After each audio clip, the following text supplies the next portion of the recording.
us as servants of Christ and stewards of the mysteries of God. Moreover, it is required in stewards that one be found faithful.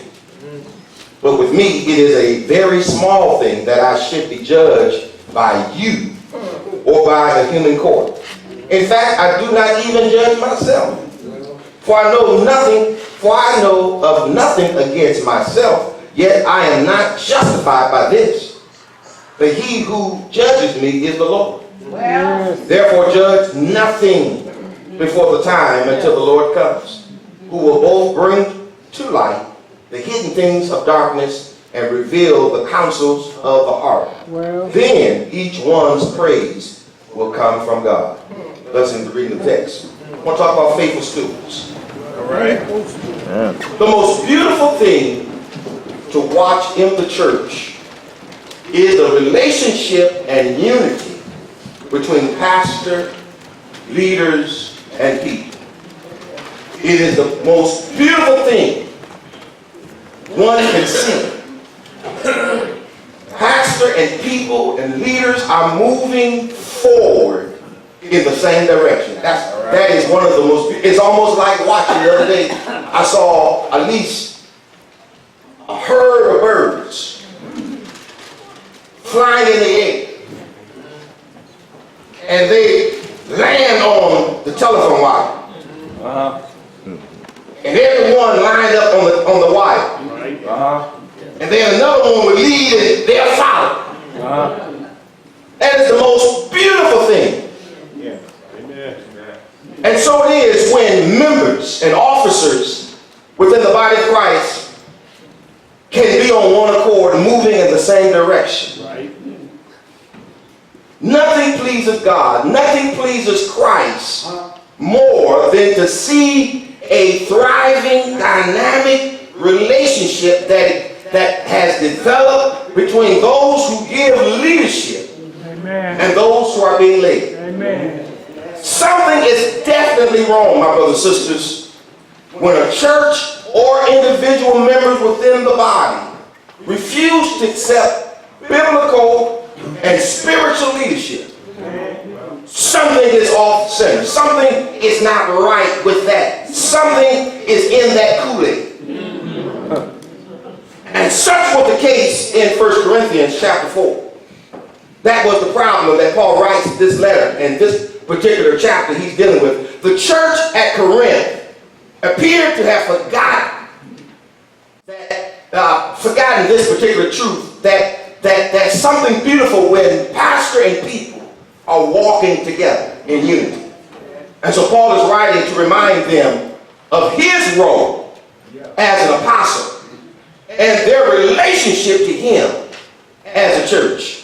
He's writing, and right off the bat in verse 1, he wants to inform some and remind others of how the church is to think of him as an apostle, and to remind others of his relationship with them in the church.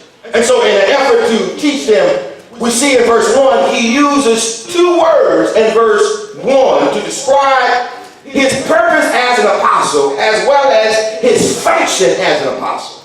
Those two words are used here because they reveal the contrast of the relationship that he has as an apostle with God, as well as the relationship as an apostle he has with the church. It's important that we not miss these two words. Those two words are servants and stewards. Servants and stewards. He says, let a man consider us, meaning me and Apollos. Consider us as servants of Christ and stewards of the mysteries of God. It is not by chance or accident that we use in this church the term servant leaders. It is not by accident that you are a servant leader over a ministry, that you happen to be a deacon or trustee or whatever office that you hold. It is not by accident. That's why he used the word servant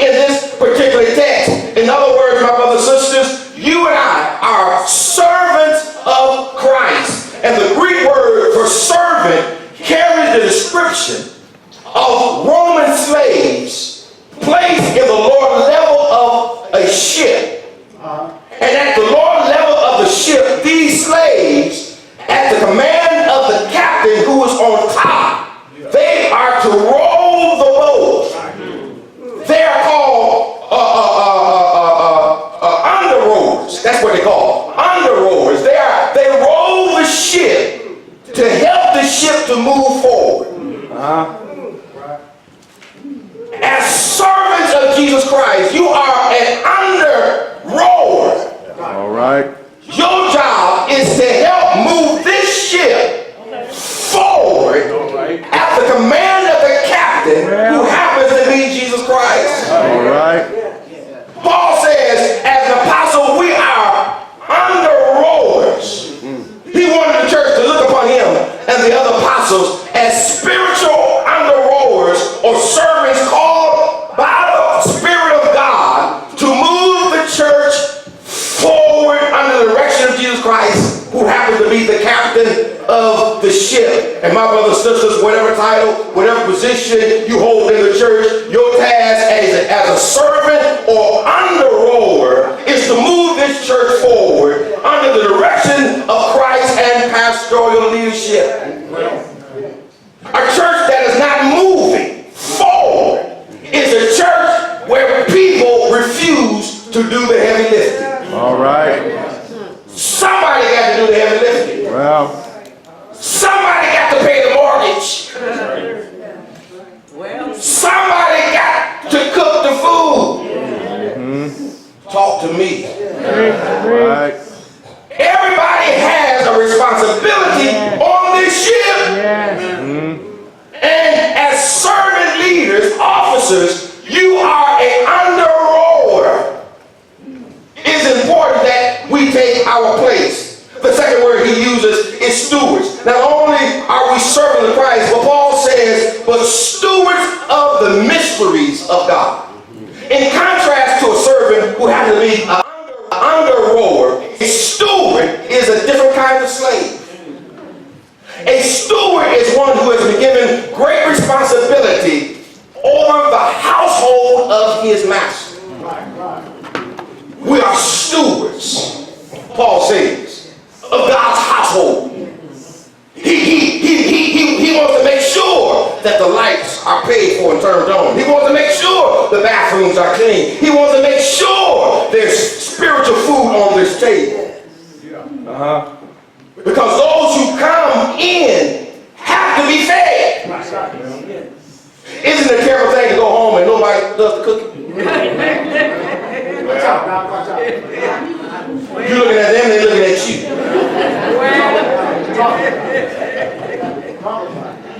Terrible thing. And I know some of you still ain't gonna take where I'm looking at your mouth. They ain't moving at all.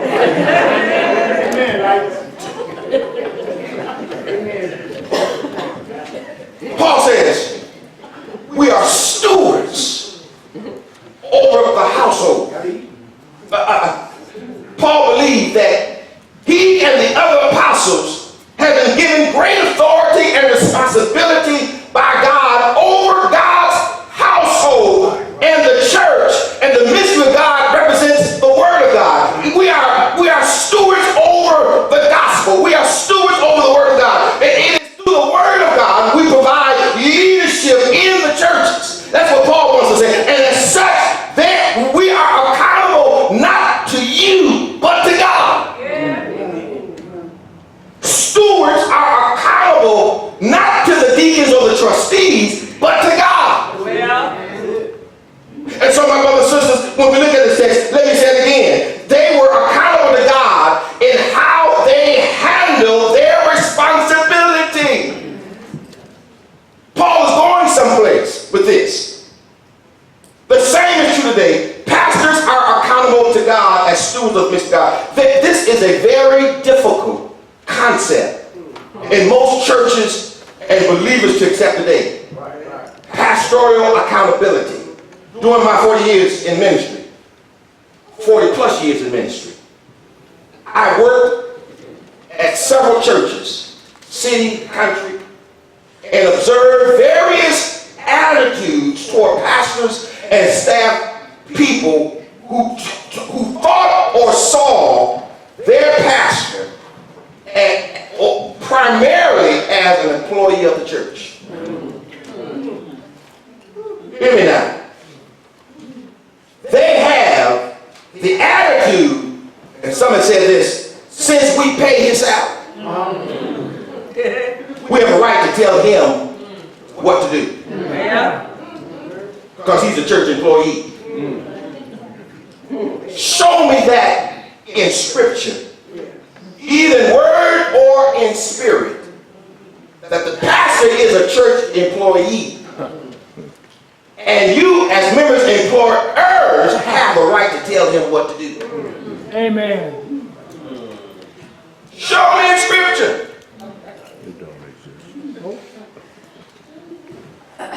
Can I get an amen somewhere? Amen. Amen. Hey, listening, Doc. Hey, listening. During one of my doctoral studies at Chicago Theological, a fellow classmate of another persuasion overheard two Christian businessmen talking who were not happy with their pastor. And they used a term that is used often in sports when there's a losing coach. They said, I think we should buy up this contract and ship him out. Right. I'm going to buy up Jason Garrett's contract. And we can do that. And ship him out on the 14th. That's how some churches look at pastors. According to Paul, in this text, those Christian businessmen clearly have their own concept and understanding of a pastor's purpose, his calling and responsibility, which is to God and the church. Amen. And we have to understand that pastors are called of God, not as a hireling.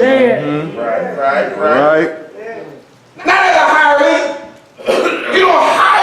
You can't hire someone to do spiritual stuff. Well, all right, Doc. All right. Because if the truth be told, what price can you put on that which is spiritual that relates to your salvation? Well, right. Come on now. All right. According to Paul, pastors are under rowers of Christ and stewards of the mystery of God. And I want you to understand that as officers of this church and spiritual ministry leaders, you too are my partners. You are under rowers to help move this church and ministry forward in the service of the Lord. Paul says that stewards. Paul was, as a steward, Paul was, another word for steward, he was a custodian of the gospel.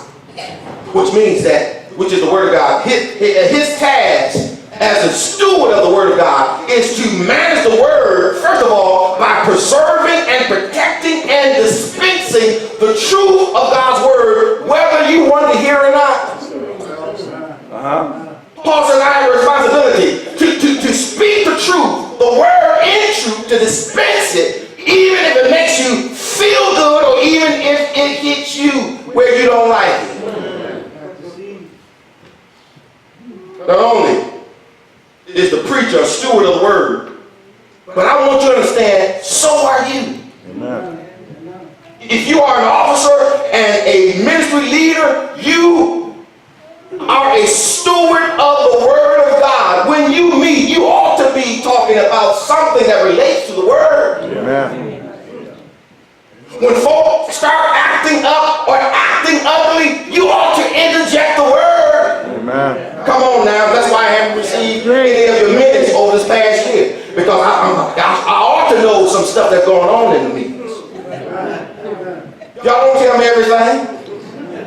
That's why I got some hidden cameras that look like pins and so forth. Every clock in there is not a clock. Amen. Amen. All right. Y'all looking at me, that's amen. Me and Deacon Bland be looking back and watching. I said, Lord, let's see that Bland. Now you want to start looking at the clocks. Don't leave those clocks alone. Ain't nothing wrong with the batteries. You are stewards over the word of God. This responsibility doesn't fall solely on my shoulders. Because I can't be everywhere at the same time. I'm not a police. God didn't send me to police the church. He sent me to lead the church, Well, to remind the church of what the Word of God says. Look at verse 2. Paul says to those stewards in charge of the master's household, he says, they must be found faithful. He says, as stewards of the mystery of God, of the Word of God. He says, you must be found faithful. You must be guilty of being faithful. And my brothers and sisters, you got to understand this word. The prerequisite to faithfulness is availability. Help me, Holy Ghost. How can you be faithful if you're not available? all right. How can you execute the Word of God and move the church forward if you don't show up? Well, He says they must be faithful. If you're going to lead, you cannot lead from the back. You got to lead from the front. What I mean by that, you got to lead by example. You can't lead a ministry but you never on time. So how can you expect them to be on time when it comes time to serve? How in the world? I see so many ushers. I ain't gonna say so many. I see one or two. Slowly walking in 15 minutes after the hour. You're supposed to be here 15 minutes prior to. Because you got to usher folk into the presence of God. right. You can't do it from the parking lot. Oh, I know I'm preaching up in here. I told you I need the reset button. Amen. You got leaders not attending Bible study nor prayer service. How can you lead from the back? How can you hold anybody else accountable for the word when you're not leading by example? Well, So it's time to hit the reset button. yeah. How can you pray for me, but you won't even show up for prayer service? Well, What kind of faith do I have in your prayers? If you're not going to do what Scripture says, prayer just hovering around in the corners, looking for a window to get out. Powerless, just uttering words. You lead, Paul says, by being available for study, for prayer, for giving and serving. Oh, I know it's getting quiet. You lead by loving and forgiving one another. Paul says it is a requirement when it comes to handling and managing God's church as officers and ministers and leaders in the church. Faithfulness is the most important requirement. But you can't be faithful if you're not available.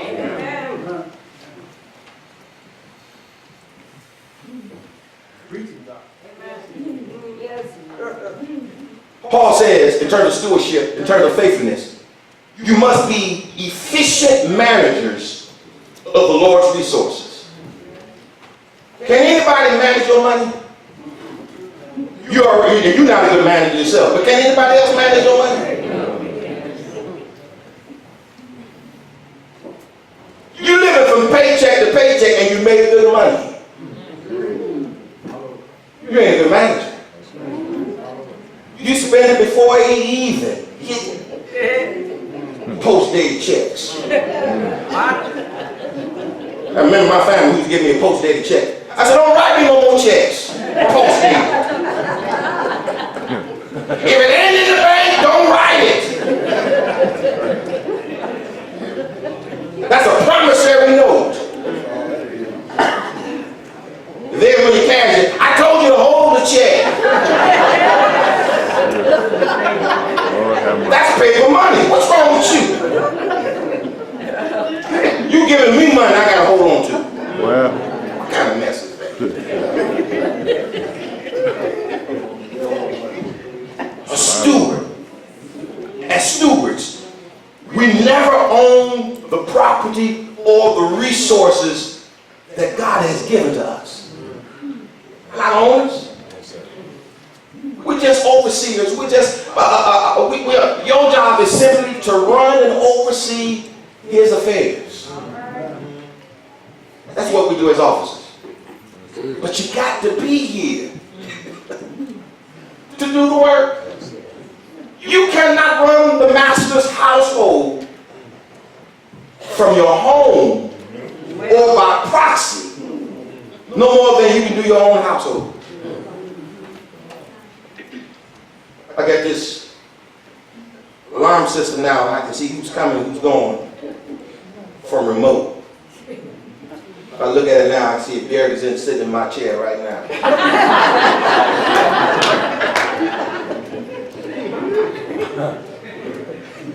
But what good is it if I'm not there? So he'll do whatever he want to do while I'm away. But I'm going to be the steward over my house, so I got to be there. Well, Doc. Well. Come on now. All right, Doc. You must be found faithful. That's what Paul says. You're going to be a good steward. You're going to be a servant. Another word for faithfulness, my brothers and sisters, is trustworthy. Can the Lord trust you as a steward? Well, that's the question this morning. As we hit the reset button for 2020, can he trust you with the affairs of his household? Are you sitting in his chair when you ought to be sitting in your own chair?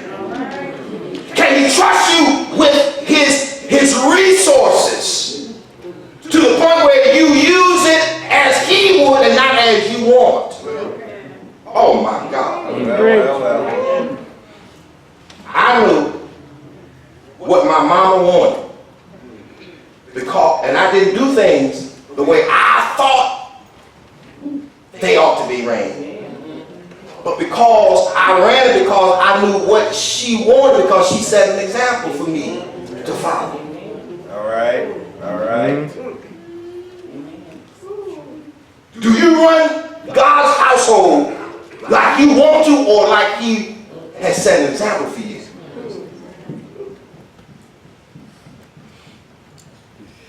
Okay. Can he trust you with his word and truth? Let me put it another way. Can he trust you to do the right thing according to his word and teaching? That's it. well,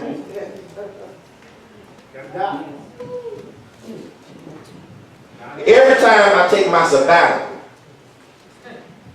yeah, y'all know where I'm going. Would he give me a report? Oh, yeah. Small crowd. Small crowd.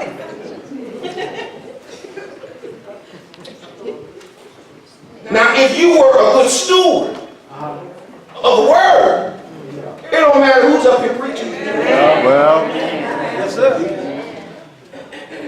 If it was a jackass, Come on. that's right. amen. And God has given him the ability to proclaim the word because it happened in Scripture now. You ought to be here. Yes, sir. You're not following the person or the personality. You're following the word of God. Because I have discovered if you listen hard enough and good enough to a child, they'll tell you what thus said the Lord. Now, Daddy, you know you shouldn't be doing that. That's not of God. Well, Come on now. Nana, you talking about the preacher like that? all right. Well.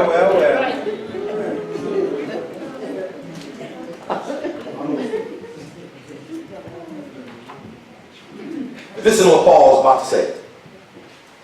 When you are good stewards over God's mystery, as leaders and officers, you are going to encounter criticism.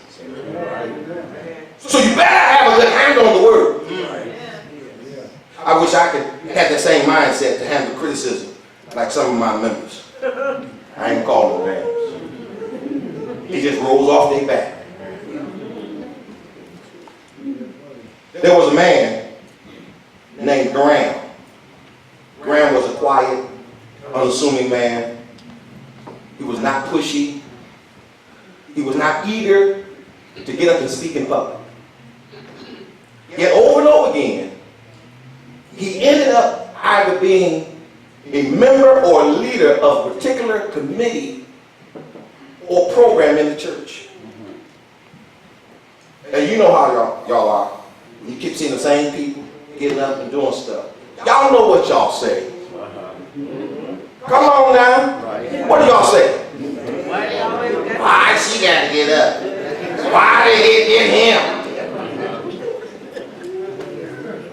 The women's ministry. If I hear it one more time in the evaluation, how come we can't use any of the women of the church? When are you going to volunteer? Graham, a few members who did not know him well, notice the number of ministries and programs he happened to be involved in, and asked why the church turned to him so often when there were so many who did less in the church. That's what they asked. And the answer to their query came from several people who simply replied, because he's trustworthy. He's trustworthy. How is he trustworthy? He accepts a task. He does it and completes it on time. That's trustworthy. He does it and completes it on time. Nobody has to call him. What's going on? He meets the deadline before the deadline. It's that simple. The question this morning as officers and leaders, are you trustworthy? All right. When you are given a task, an assignment, do you complete it? On time, not 6 months late. On time. When you are given a task, do you complete it? Are you trustworthy? The Lord has been able to trust his stewards with his resources, with his valuable possessions, and God needs to be able to trust those stewards who have been given his resources and his valuable possession. His most valuable possession is the gospel, is the word of Jesus Christ.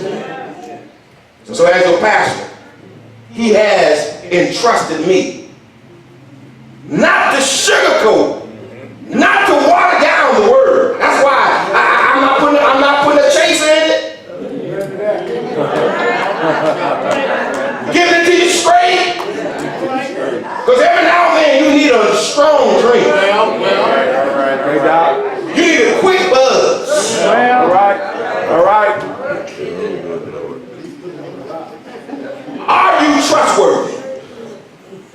Because my job is not to dilute, not to water down, and not to change it, because the Lord is depending on me to share with you his word just as he wrote it. And something's wrong when you want all you in your diet consists of sugar. Sugar's empty calories.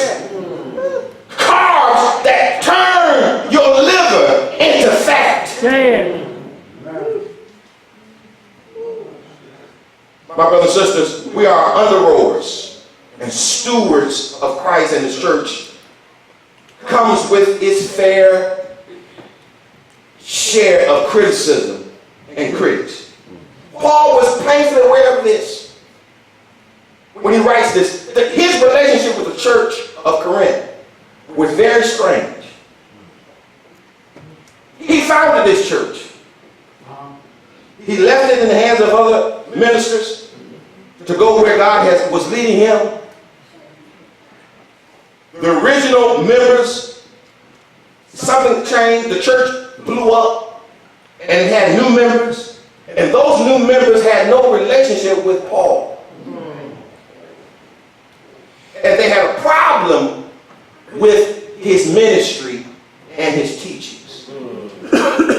Paul was painfully aware of this because he had his fair share of critics and criticism from the Corinth. Officers and ministry leaders, I want you to understand, don't think you are not exempt from being judged or criticized for doing your task.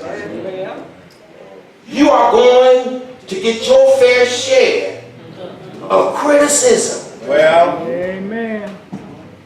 It happens all the time, and it's going to happen. I'm not exempt. You're not going to be exempt. It comes with the territory. The Corinthian church constantly judged and criticized Paul either for his manner of speech or his looks or what he said. And even when he checked them, even when he used the word when they were doing something wrong, they criticized him. And sometimes criticism comes when you are being checked by the word of God.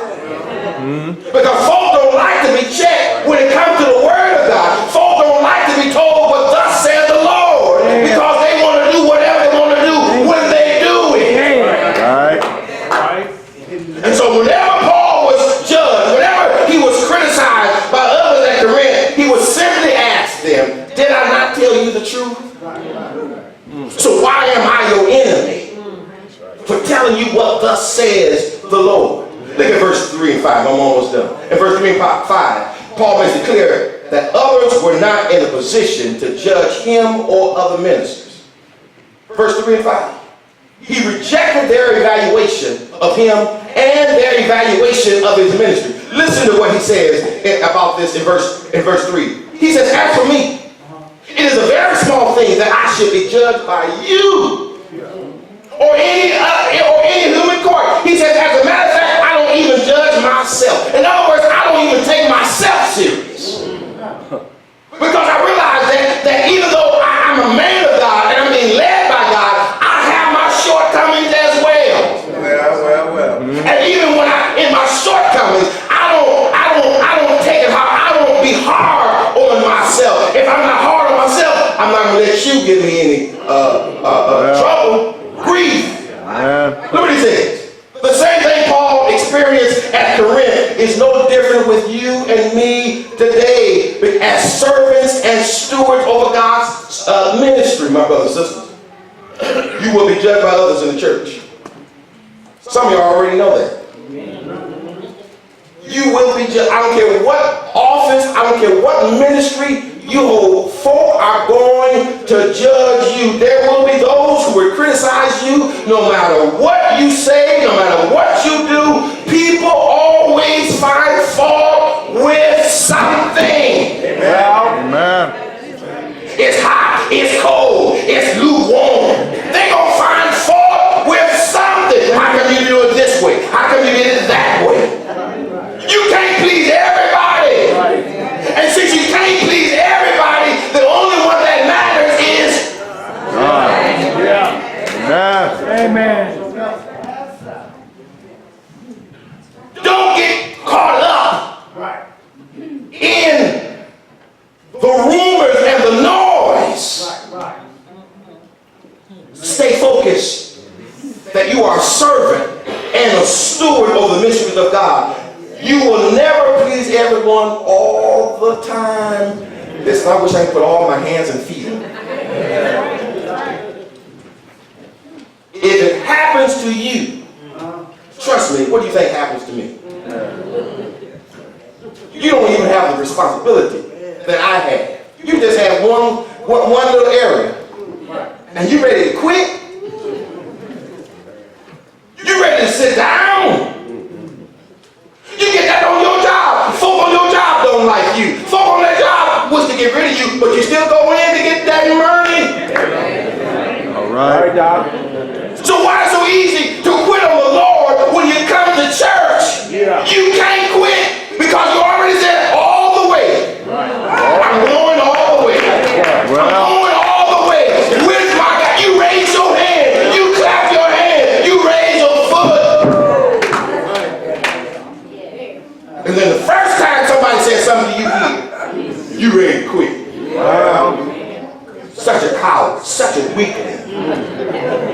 right, Doc. Get some tough skin. Well. Your thin skin is so thin. All right. You can't be weak, back, and a coward to be a child of God. You got to grow a backbone. Amen. All right, Doc. Oh, I'm glad Jesus wasn't like that. Well, Bible says they whooped him all night long. yeah. And he never said a word. He never raised his hand and said, that's it. That's enough, my father.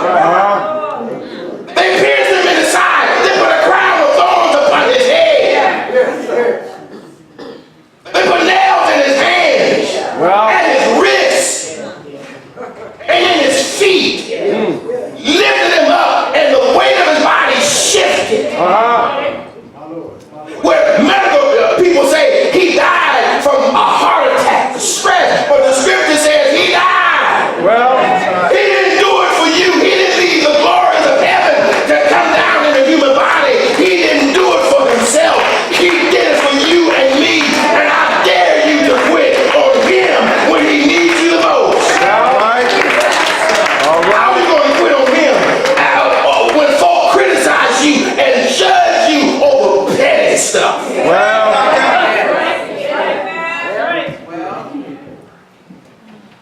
Songwriter's right. I want to be a Christian in my heart. I want to be more like Jesus in my heart. Then you got to go through it, baby. That's right. No pain, no gain. All right. You got to hang in there. Come on now. You hanging with Negroes you want to get rid of. But can't hang with the Lord. Well. Who saved your soul. Who gave you grace and mercy. That neither one of us deserve. Now you want to quit. You want to throw in the towel. Go ahead and holler. But stay with the ship. Well. What Paul says. Don't ever become discouraged in the midst of criticism. That's important. Take criticism as a grain of salt because some criticism might have some truth in it. It might be helpful. It might change your way or view of what you're trying to do. In other words, you don't have to reinvent the wheel. Just make the wheel a little better. Pimp the wheel. Yeah. Come on now.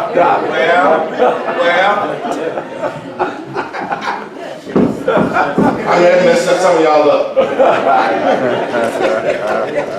Just make it do what it do. Okay? All right. Okay. All right. All right. Oh, Lord, he said. That's all right. Get an urban dictionary, okay? That's right. It ain't what you think it is. That's right. Well, Just keeping it real. Don't be angry when you are criticized to judge, and don't allow them or what they say to get under your skin. Don't do it. Don't let it raise your pressure. Come on now, nobody deserves that. Just remember, you are a servant and a steward of the Lord and His Word. And the judgment, their judgment and estimation of you really doesn't matter. Watch this now. What matters most, what Paul says is what the Lord thinks of you. amen. Amen. See, we give too much time and attention to flesh and blood. We just not always of God and pay less attention to what thus says the Lord. I would rather hear what Jesus thinks of me. Good or bad. Than to sit down and listen to what poison you're going to spew on me. Trying to tear down my self-esteem, my understanding of who I am. I'd rather listen to the Lord who said, Eric, you fell short, but that's all right. I still believe in you to do the right thing. Then listen, somebody say, you ain't no good, you ain't no good, you never been anything, just like your daddy and your mama.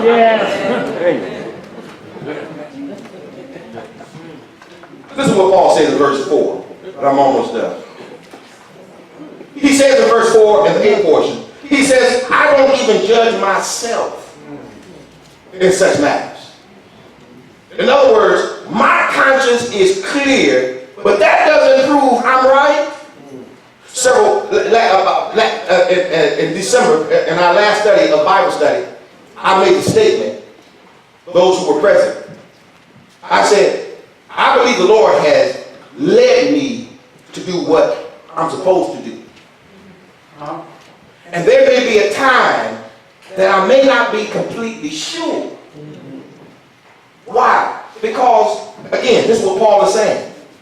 He says, my conscience is clear, but that doesn't mean I'm right. I try to do what the Lord wants me to do, because I believe he's leading me, and I want to believe he's leading me, but sometimes I need to make sure that my flesh isn't talking. You see, that's the dilemma, is that we can be spiritual men and women of God, but that human nature can sometimes sneak in and make you think one thing that's totally contrast to what the Lord wants you to do. Wow. That's why David, when he got ready to conquer the enemy, he went to the Lord. He consulted the Lord. He inquired. He said, should I go up? And what the enemy took from me and us, the enemy came in, took our wives and our children. David said, shall I go up? And the Lord said, go up. When? At once. You see, it's good to consult the Lord, because sometimes your human nature can get the best of you, and you always want to be on the spiritual side of hearing and understanding the word of God. Every now and then you need to say, ask the Lord, is this the time?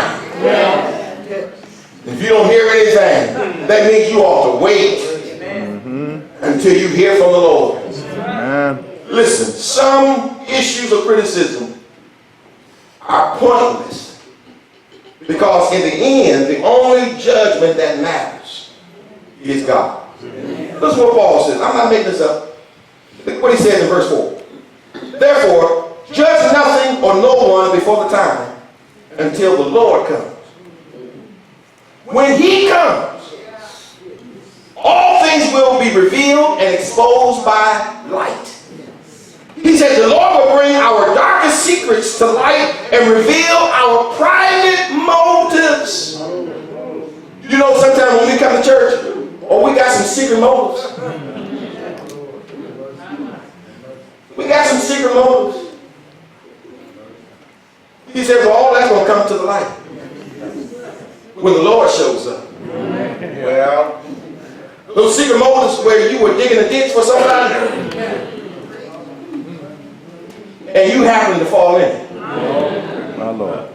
Those secret motives that you would speak underneath your breath. I'll tell you about a story. Dr. Williams, when he was pastoring in a church called Angel Visit. A church where angel visit. It was named Angel Visit, but the angel didn't visit. He was preaching. He had a guest preacher who was preaching. I think he was related to Sister Arnold. She don't want to claim him because he's from West Virginia. Sister down and knows all about her family from her father's side. Anyway, the preacher was preaching, and in his celebration, he said Jesus put clothes on my feet and food on my back. And there was a woman sitting next to Sister Williams, and she said underneath her breath, her secret motive, stupid.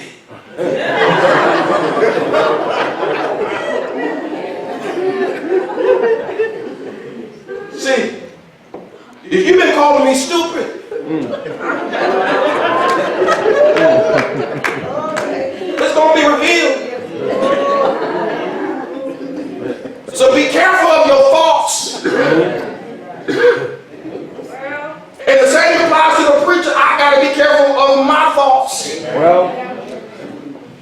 on my last nerve.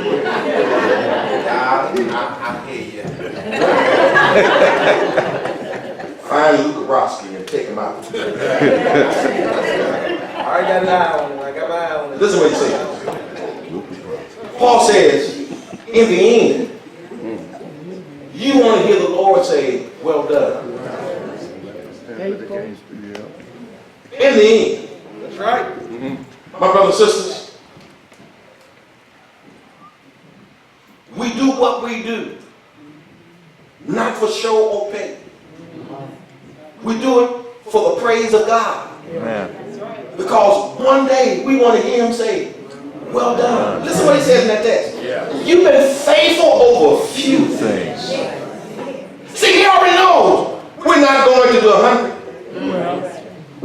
But can you be faithful in a few things? Well, Can you show up for Bible study, prayer, and worship? Just a few things.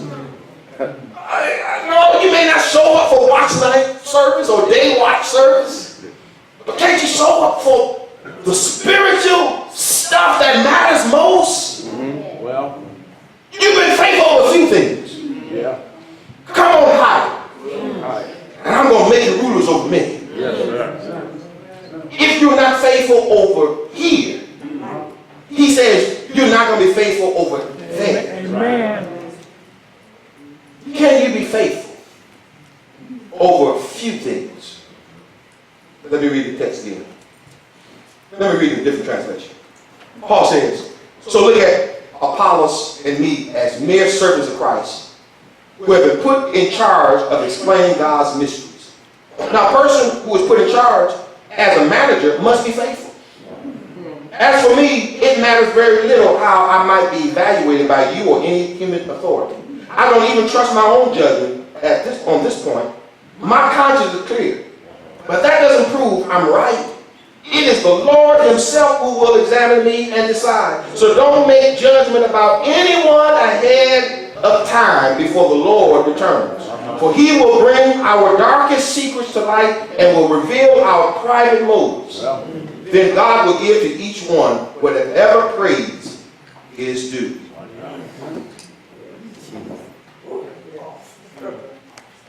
Reset one. We're going to reset next week on some other matters. The doors of the church are now open. There may be someone here this morning. After hearing this message, that you are convicted, and perhaps you want to give your life to Christ if you're not saved, or if you happen to be a Christian but you don't have a church home, we would be delighted to have you come and be a part of our church family. Here at Bethlehem, it's all about discipleship. That's what Christ left for the church to do. Go and baptize and make disciples of all men. That's what the church, that's what this vision and mission of our church is making disciples. Teaching you how to grow and walk to be more like Christ. If you are here today, man, woman, child, I invite you to come, just as you are.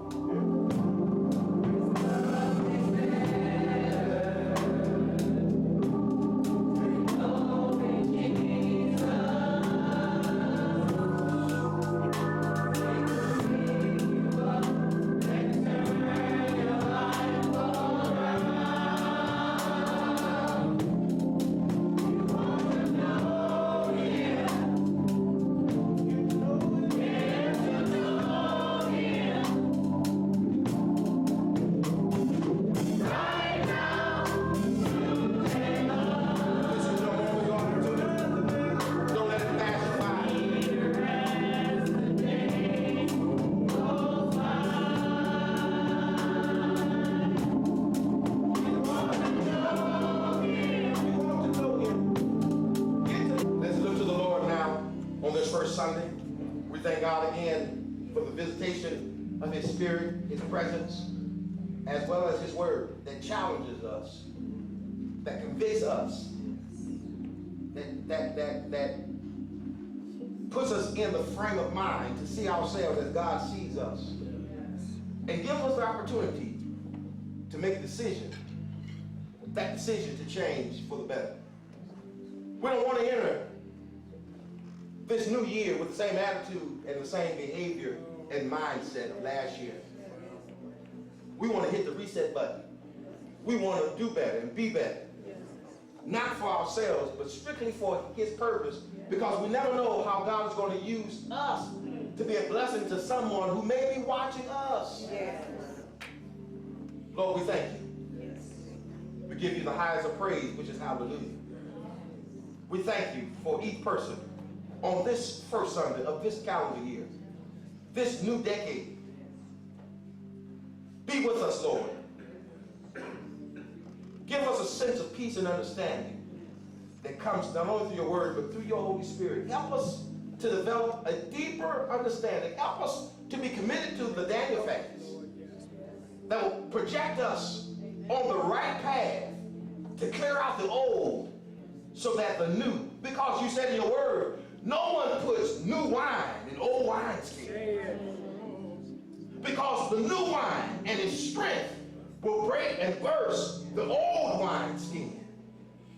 Lord, we are a new vessel for this year. Pour in us the wine of your spirit. And hold us together and hold us accountable. That no one has to correct us because your spirit lives within us. Help us, oh Heavenly Father, to see ourselves as you see us. Help us not to be judgmental. Help us to be helpful and a blessing to our brothers and sisters and to those who are lost in the world. We give you the praise, the glory, and everything else. In Jesus' name. And all the people, God said. Amen. God bless you. May Heavenly Father, while you greet those that you didn't have a chance to meet this year on your way out.